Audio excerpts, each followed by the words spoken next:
And well, the much-awaited Modi-Macron Milan that finally happened in Mumbai today after the bilateral meeting, Prime Minister Modi held a joint news conference with French President Emmanuel Macron. Both leaders hailed the ties between two nations and agreed to develop a common roadmap. Prime Minister Modi during the joint statement said that both nations are strengthening cooperation in critical minerals, biotechnology and advanced materials.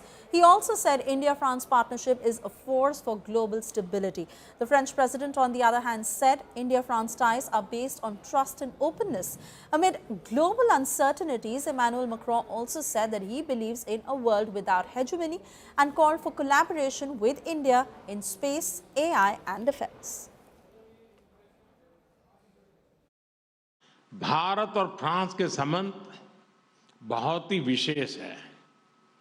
France Bharat के सबसे पुराने strategic partners में से एक है और president macro के साथ मिलकर हमने इस स्ट्रेटेजिक पार्टनरशिप को अभूतपूर्व गहराई और ऊर्जा दी है। आज हम अपने संबंधों को स्पेशल ग्लोबल स्ट्रेटेजिक पार्टनरशिप के रूप में स्थापित कर रहे हैं। ये पार्टनरशिप केवल स्ट्रेटेजिक नहीं है। आज के उथल-पुथल से भरे युग में यह ग्लोबल स्टेबिलिटी और ग्लोबल प्रोग्रेस की पार्टनरशिप है। भारत और यूरोप के संबंधों में एक टर्निंग पॉइंट है। कुछ ही दिन पहले हमने यूरोपियन यूनियन के साथ भारत के इतिहास का सबसे बड़ा और महत्वाकांक्षी फ्री ट्रेड एग्रीमेंट किया। यह फ्री ट्रेड एग्रीमेंट भारत और फ्रांस संबंधों में भी अभूतपूर्व गति लाएगा। आपसी निवेश को बढ़ावा देने के लिए आज हम एग्रीमेंट कर रहे हैं जिससे हमारे लोगों और हमारी कंपनीज को डबल टैक्स न देना पड़े। इन सभी पहलों से आपसी ट्रेड, इन्वेस्टमेंट और मोबिलिटी को नई ऊर्जा मिलेगी। भारत और फ्रांस के बीच के द्विपक्षीय जो संबंध है वो बहुत ही ज़्यादा अभूतपूर्व है और सबसे अलग है। जैसे कि हमारी आज की बातचीत हुई थी और जो हम आगे भी करते रहेंगे आज पूरे दिन में, जो ये रिश्ते हैं, जो ये संबंध हैं, उनमें भरोसा है, खुलापन है, महत्वाकांक्षा है और हमने ये भी आज निर्णय लिया है कि हम इस साझेदारी को एक विशेष स्ट्रेटेजिक साझेदारी में बदलेंगे और इसका एक नया दर्जा देंगे। पिछले सालों में हमने ये दिखाया है, दर्शाया है, चाहे वो आईमेक हो जिसको हमने मिलकर जिसका हमने शुरुआत करी थी और जिसके लिए हमने एक सेक्रेटेरिएट भी खोला है। और फिर अगर हम आर्टिफिशियल इंटेलिजेंस की बात करें, चाहे हम इंटरनेशनल सोलर अलायंस की बात करें, इन पिछले 8 सालों में हमने कई पहल एक साथ उठाए हैं। महत्वाकांक्षी रिश्ते हैं, उसके लिए हमने नए उद्देश्य तय किए हैं। हमने अपने SMEs और स्टार्टअप्स के लिए भी नए उद्देश्य रखे हैं। फ्रांस जो है वो चाहता है कि वह भारत का एक विश्वसनीय साझेदार हो ताकि हमारे जो उद्योग हैं वो एक अद्वितीय सहयोग प्रदान कर सकें। Let me take this to my colleague Mustafa Sheikh, now joining us on the broadcast. Mustafa, indeed a very positive statement that has come in from both the nations, both the big leaders, and most importantly how Macron reiterated that we had been in talks for a long time, but now this partnership that is beyond strategic, that is for global stability and progress and extends into many, many sectors. Well, that's true, and what President Macron said also stems from the fact that India has enjoyed a bilateral tie with France for many more years, and that is now going forward, and it's going forward in terms of not only AI innovation skilling, but student programs, defense deals. So there is a huge trust in between both the nations, and it also reflects how the entire Europe looks at India for as an upcoming economy, as a fast growing economy, and how they want to be invested in the country. And coming days there are more news announcements going to happen, and not only that, the French president is traveling with many business leaders who are interacting with their counterparts in Mumbai. There are many business deals, there are many investments which are going to come in some time. So it's, we can say, the foundation of this relationship since start has been very strong. There have been defense relations, but it is now going for India to the next level, and it's not only with France, it's with UK, it's with European Union. So this is what we can say, a big platform which India has opened up for European nations, and the same will be gaining from them. Back to you. Oh yes, absolutely. And Mustafa, let's also understand that President Emmanuel Macron will be at the AI summit tomorrow that is being hosted by India. Let me also take this to my colleague Pranay Upadhyay, who's been tracking every single development. Also, Pranay, to understand from you what's expected tomorrow on day 3 technically of the AI summit, given the fact that President Emmanuel Macron will be there. Absolutely, Suesha, President Emmanuel Macron has already listed out, some of his engagement, that he would be visiting AIMS, All India Institute of Medical Sciences, and how the French technology is in terms of the AI application can bring benefit to the health sector. So there will be a technological demonstration, and also the rolling out of the technology at AIMS. Besides that, he will also be holding an event along with some of the leaders from the French universities, because France is trying to attract Indian students in big numbers, and they see the education and the migration and mobility of Indian professionals to France as a potential area of cooperation between India and France. Besides, President Emmanuel Macron will also participate in the AI summit, and Prime Minister Modi mentioned the fact that last year when France hosted the AI summit, he was the special guest, and now it is his turn to host President Emmanuel Macron along with the other world leaders who will be participating at the AI in India AI Impact Summit. And day after tomorrow, on 19th of February, there will be a plenary session where all the technology leaders, including Sundar Pichai, Sam Altman, will be there in the plenary hall along with the world leaders.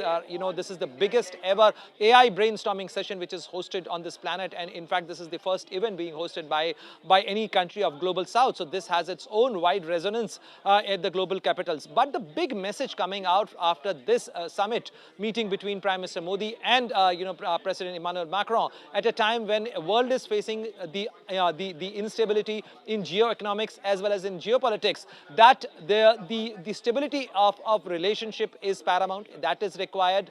And in fact, how India and France can play the role of a pillar, and in fact, in how their strategic partnership is not only limited to these two countries, how they want to take it forward to the global strategic, level, that, globally, both the countries, India and France, are going to coordinate their efforts, and they will work and they'll play a role of a stronger pillar for other countries as well, be it Indo-Pacific or be it the other areas where India and France can collaborate. And if you break down the agreements, there are 20 outcomes and 20 agreements which have been agreed after this summit level meeting, be it in the sector of defense, be it in the sector of technology, innovation, cutting edge technology transfer, and or education, health.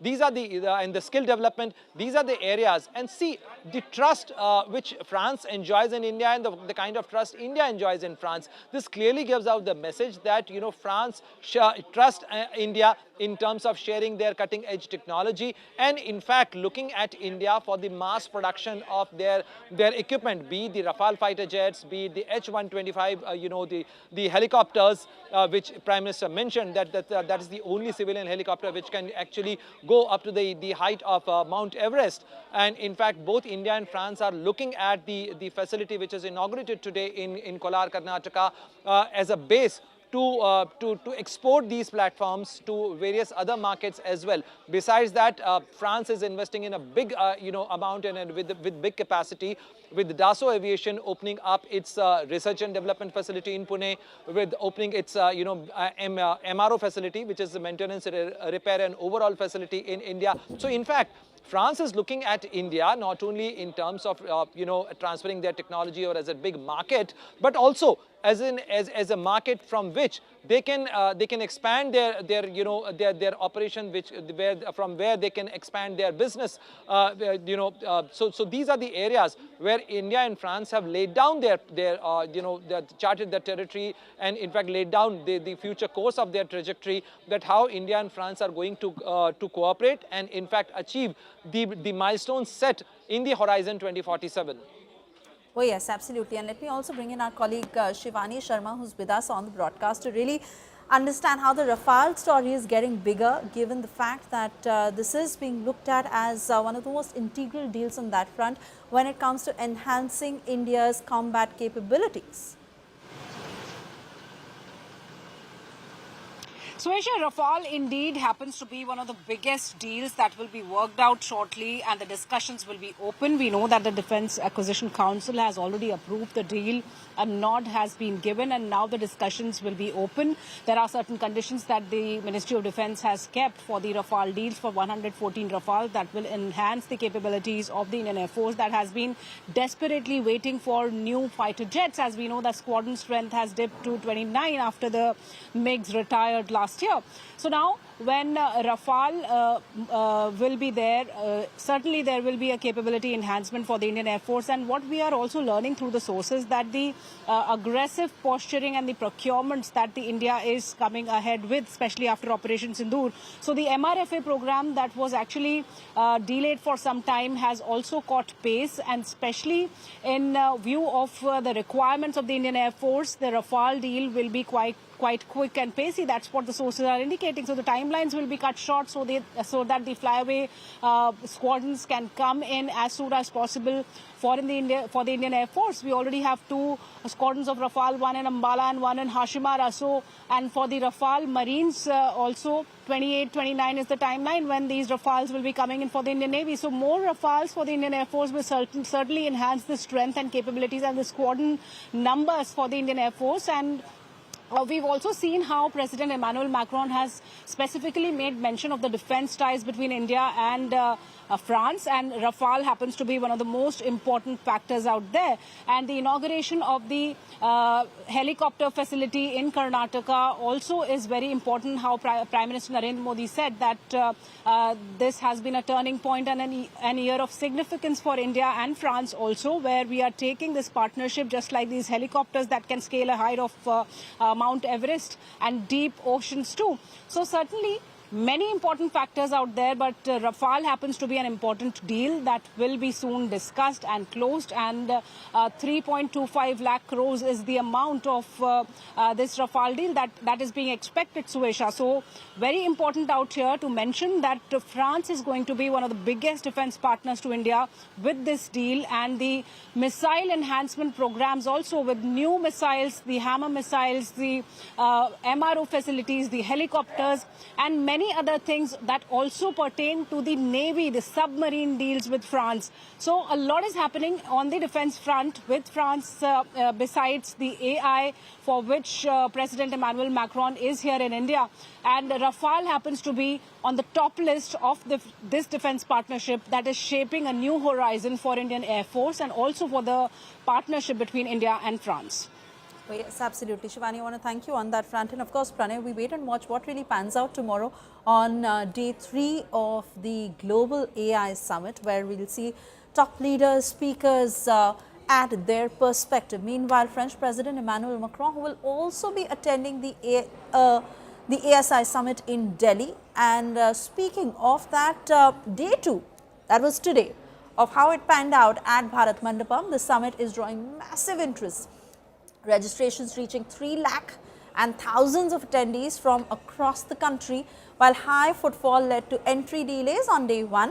Arrangements improved on day 2, reflecting both the scale and participation of India's growing engagement when it comes to AI. We're now getting you a special report by my colleague Ashutosh on what day 2 at the Global AI Summit looked like. India is hosting the AI Impact Summit 2026, bringing together global leaders, policymakers, innovators, tech giants and industry experts to deliberate on the transformative role of AI across sectors. The first day of the summit witnessed an overwhelming response, leading to heavy footfall and longer than expected waiting times. Due to the large turnout and heightened security measures, some attendees experienced delays in entry and registration. By the second day, arrangements appeared more streamlined and welcoming, and the venue continued to see strong attendance. The summit being held at Bharat Mandapam has drawn massive participation. According to MeitY Secretary S. Krishnan, nearly 2.5 lakh people had registered initially, reflecting the country's growing energy and engagement in the AI sector. We have more than 2.5 lakh registrations from across India and the rest of the world. We have tried to make all the arrangements that we can. We never anticipated that there would be so many people willing and wanting to attend, which is why we did not restrict the registrations. So on all the days except the 19th, all of them are welcome to attend the various sessions that are going on. Union Minister for Electronics and Information Technology, Ashwini Vaishnav, had confirmed that registrations had reached 3 lakh. This is the biggest AI summit in the entire world. The response is phenomenal. The energy is palpable. About 70,000 persons, especially young persons, have attended, joined this summit. We are working very hard. The entire team is working day and night to organize this world's biggest AI summit. And we'll make all efforts to make sure it is enjoyable for all of you. The AI Summit 2026 unfolds in the national capital. Many even complained of heavy crowding. But the reason is also the enthusiasm and the curiosity of the people that in fact the specially designed Impact AI website itself says, due to the overwhelming response and limited on-site capacity, the summit is currently oversubscribed and hence people are advised to participate virtually and all the sessions live. In fact, I'm here at the media gallery and this place is specially designed for the media persons, national, international media person. Look at the number. If you see only the number of the media persons of internationally, nationally, the national media, regional media, all who are covering this AI summit, this number itself is in hundreds. So when you have the visitors, the media, the delegates and several other stakeholders that eventually because of the limited capacity of Bharat Mandapam perhaps became one of such region of massive congestion and the overcrowding. The exhibition area features around 600 high potential startups showcasing AI-driven solutions along with 13 country pavilions. Various union ministries and key stakeholders are also participating with dedicated teams. When the event is called world's 4th such largest and significant event on the technology and artificial intelligence, clearly it brings curiosity in the people and that's we see not just 100 but thousands of the people coming out every day at Bharat Mandapam in different pavilions. More than 3 lakh people registered online including media, delegates, pavilion owners, workers, security apparatus and all of them coming in a number literally makes the event heavily crowded. Of course, first day led to congestion, certain inconvenience, but on the second day, it has been a quite warm, smooth, and people have literally the purpose that solved seeing the innovation, technology, and the use of artificial intelligence across the spectrum. Overall, the strong turnout underscores the growing curiosity and enthusiasm around AI and its potential to shape the future across industries and nations. With Ashutosh Mishra, Bureau Report, India Today.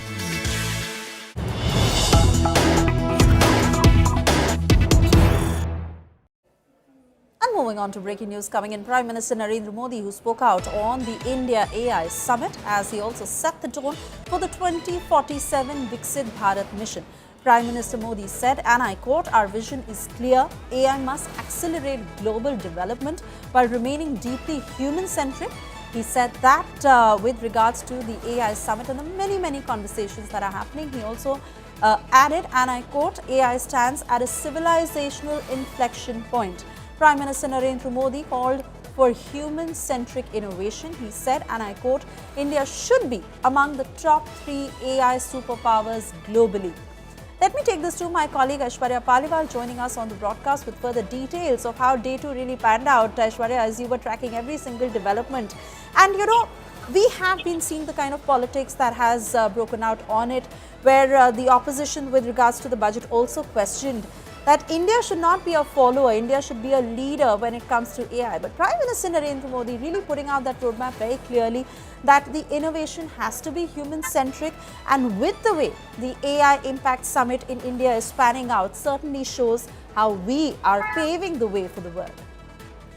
Well, definitely, we have seen how Prime Minister Modi time and again has been speaking about the fact that it is AI which has become the new gold. Data, in fact, is the new gold. And we have seen how most of the economies, the developed economies, actually, they flaunt the fact that they are very good at AI, they are very good with tech, and the kind of innovation that we see coming out from these global giants is something that India, in fact, has been envying over the past many decades. You now need to make sure that this is something that India can do. This is the focus point of the government, and that's why we are seeing, the AI summit taking place. Here, the last AI summit took place in Paris in 2025, and since then, the government was very, very clear that they want to show the world the kind of innovation that is now happening in India. So with regards to that, we are seeing this huge AI summit. India is showing the world what it can do, and also telling the world that the kind of capabilities that India has is completely unmatched. We are now seeing many, many players stepping in. Most of these players are now coming out and saying that they can give world-class products. In fact, some of the products coming in from India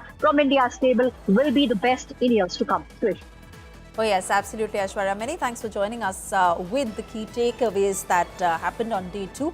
And well, day 2 of the AI summit that also saw packed halls, smoother coordination and palpable energy. My colleague Maria Shakil, who was also reporting from the Bharat Mandapam in Delhi, where the summit is in full swing. Watch this special report.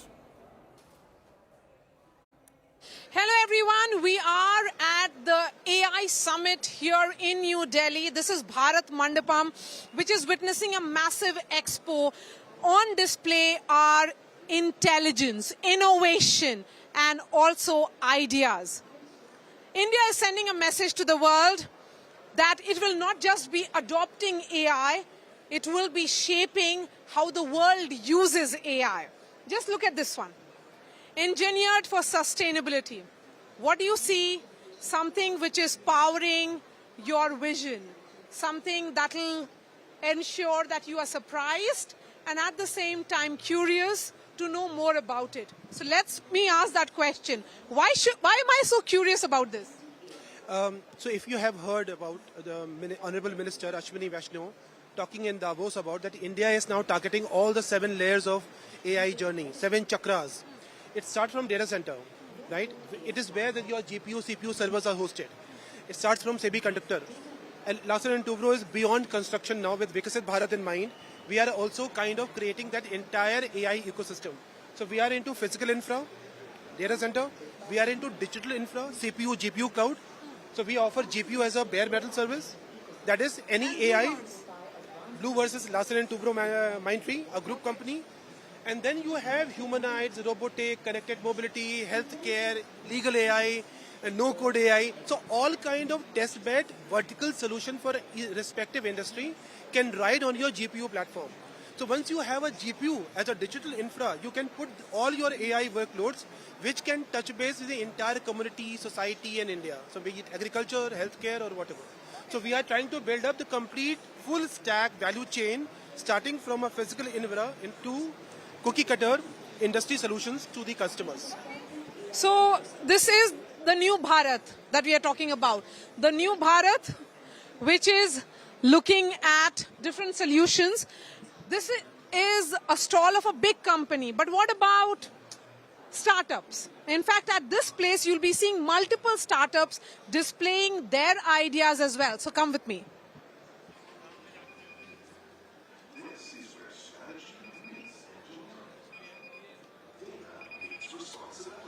Among the delegates is also multiple women. So here is Manvi, who's here, also part of the incubation Inception program at NVIDIA. This is your startup. Tell us about it. Yeah, so Indiahood is basically a platform generator which generates platform declaratively. So you don't have to do like typical native platform generation. It basically, you just declare your requirements to us, to the platform, and it generates itself. Okay. When did you start?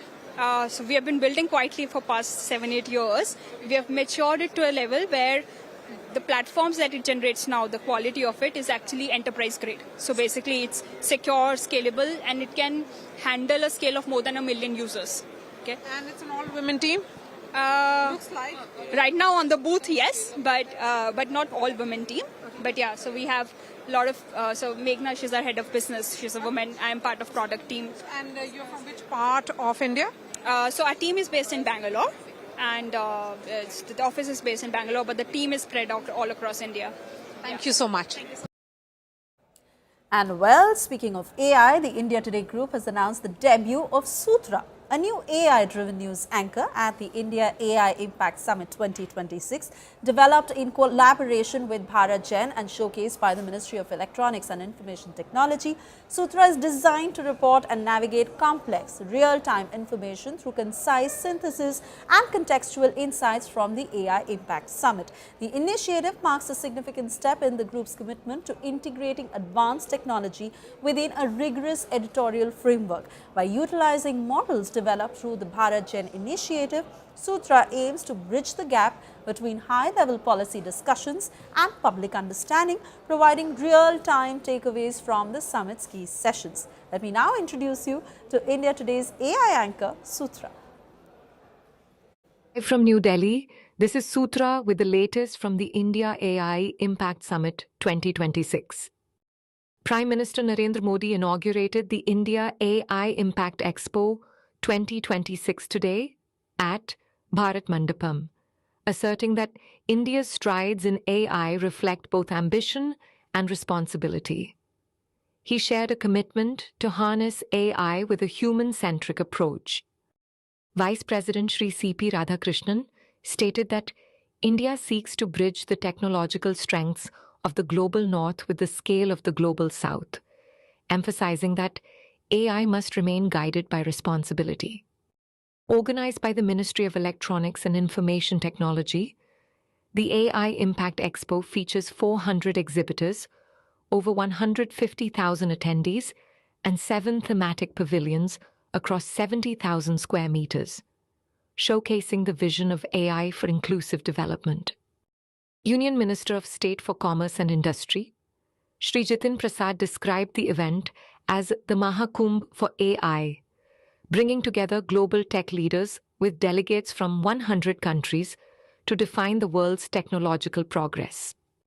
Union Minister of State for Skill Development and Entrepreneurship, Shri Jayant Chaudhary announced the launch of the Skill India Assistant and the SOAR, Skilling for AI Readiness, Framework Positioning, AI-ready skills at the heart of India's journey to ensure technology strengthens livelihoods.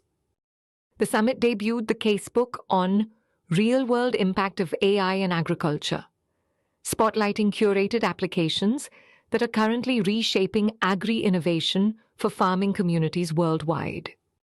The AI by Her Global Impact Challenge commenced, providing a dedicated stage for women founders and researchers to lead bold initiatives in the AI ecosystem. UK AI Minister Kanishka Narayan stated the UK is promoting an AI vision rooted in technological heritage to spread opportunity alongside global allies like India. Following the Prime Minister's inauguration this evening, the India AI Impact Expo will officially open its doors to the public starting tomorrow, February 17th. And well, our focus now on how it is ally versus ally in Tamil Nadu yet again, days after Congress MP Manikam Tagore demanded respect and a fair share of power from the DMK. The party appears to have issued an ultimatum to the Congress leader. However, the leader seems defiant. So what next? Is it for the India bloc in Tamil Nadu? A power sharing arrangement or a power split? Here's that report.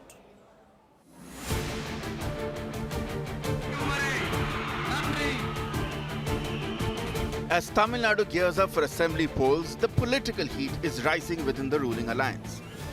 Last Sunday, Congress MP Manikam Tagore sparked a storm, saying that the party seeks respect from the DMK and a fair share of power. While many party leaders have supported his stance, not everyone welcomed his comments. Sources say the DMK is upset with the Congress and has questioned why some leaders are still speaking despite party instructions to the contrary. To manage the situation, TN Congress Chief Selva Peruntagai met Party Supremo Mallikarjun Kharge and briefed him on the political climate in the state. Situation of the Tamil Nadu, situation of the election. As a state president, my duty to explain the Honorable Congress All India President Gargeji. My All India Congress Committee said very clearly should not talk in the public platform, public domain about the election, about the alliance. So we are following very strictly. Shortly after, in a cryptic social media message, Manikam Tagore says he fears no one, but denied any rift within his party and the alliance in Tamil Nadu. தலைமைக்கு தெரியுமா நீங்க இந்த ஆட்சியில் பங்குன்ற தலைமை தான் கேட்டுச்சு 17ஆம் தேதி தலைமையிட்ட உட்கார்ந்து பேசிட்டு தானே வந்தோம். அதெல்லாம் நீங்க நீங்க பத்திரிகையாளர்கள் பெருசாக்கிட்டு இருந்ததுக்காக அண்ணனுக்கு தம்பிக்குமான ஒரு பிரச்சனை ஒண்ணுன்னா நாங்கெல்லாம் சகோதரர்கள். Amid this, Vijay's TVK has stepped in to support the Congress, saying that Manikam is asking the right questions. அதே இடத்துல திமுகவே வேற போட்டி வேட்பாளரை நிறுத்தி அனைத்து காங்கிரஸ் வேட்பாளர்களும் தோற்கடித்தார்கள். இப்போ ஒரு வருஷம் 2 வருஷம் முன்னாடி நடந்த உள்ளாட்சி தேர்தல் தான் பேசிட்டு இருக்கோம். எல்லா இடத்துலையும் காங்கிரஸோடைய கவுன்சிலர்களை திமுகவை போட்டி வேட்பாளர்களை நிப்பாட்டி தோற்கடித்தார்கள். அதே மாதிரி தான் இப்போ கடந்த சில நாட்களாக நடக்கும் பிரச்சனைகளை பார்த்து. Meanwhile, PNK Chief Anbumami Ramadas has claimed that the India bloc risks fighting amongst themselves, potentially giving the NDA a clear advantage. அவங்க கூட்டணிக்குள்ளே அவங்க முடிச்சிடுவாங்க. காங்கிரஸ் குழப்பம் பண்ணிட்டு இருக்கிறாங்க. காங்கிரஸை தோக்கடிக்கிறதே திமுக தான். பார்த்துட்டு தான் இருங்க, பாருங்க. இதில் நிறைய சிக்கல்கள் இருக்காங்க. இந்த தேர்தல் அண்ணா திமுகவுக்கும் திமுகவுக்குமான போட்டி இந்த தேர்தல். With polls approaching, the political turf war in Tamil Nadu is intensifying, and the DMK Congress ruling alliance is clearly under strain. With Pramod Madhav and Anaga Kesav, Bureau Report, India Today. And let's now take a look at the number game as Congress seeks more power and respect in the India bloc in Tamil Nadu. How are the numbers really looking at? What was it in the 2021 Tamil Nadu Assembly elections? Out of the 234 assembly seats, the DMK that won 133, securing a clear majority, while the Congress at that time just managed 18 seats. Given this disparity, is the Congress really in a position to demand a larger share in the alliance? While quite has been the pattern for the Congress when it comes to really allying with the regional player, because in the same election, the vote share was evenly split between the two major Dravidian parties, with the DMK securing 33% of the total votes and the AIDMK also receiving 33%. But what was the Congress like? The Congress garnered just 4% of the votes, while the BJP obtained 3%. The remaining 27% of the votes were secured by other parties and independent candidates. The question is the Congress in a position to bargain with the DMK for more seats? And given this, is the DMK right in taking the upper hand in the alliance?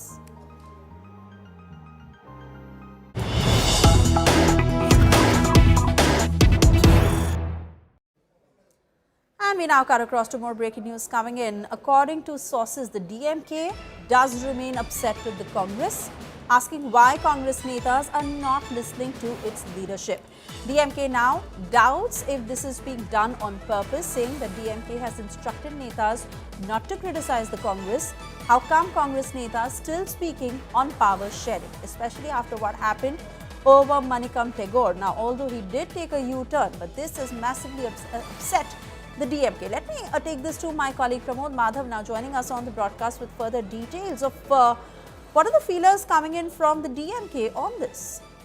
Well, Suisha, one thing is very certain, DMK has not been quite happy with whatever happening inside the Congress campus. And the first and foremost thing that we've been also highlighting is that while TVK is constantly criticizing DMK, so far Congress has not said anything against the kind of criticism TVK is making against DMK, its closest ally in the state of Tamil Nadu. However, in recent times, Manikam Tagore, even after DMK made sure that the headquarters for Congress would go ahead and instruct that no one should talk about the alliance or any kind of issue on public platform. Manikam Tagar has been constantly speaking on this matter. In fact, 2 days back, he held a meeting where he claimed that Congress cadres are not being respected. He also said that Congress is actually carrying the blame for the mistakes of the DMK. That is a very big statement. And he said he will demand power sharing in all his ways. And he also yesterday, as Selva Perunthagai went to meet Karge, he actually cryptically shared a post on social media claiming that there is no fear at all. Now, DMK very clear-cut has said that it has had enough of whatever is happening over here, and they have said that why no action has been taken against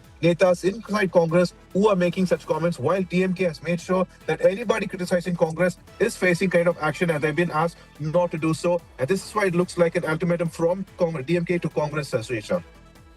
Exactly the point, Pramod, given the fact that the DMK so far has been maintaining, even at the conclave by India Today, where they said that they are confident they will form the government, but also clearly saying that the alliance is very much intact.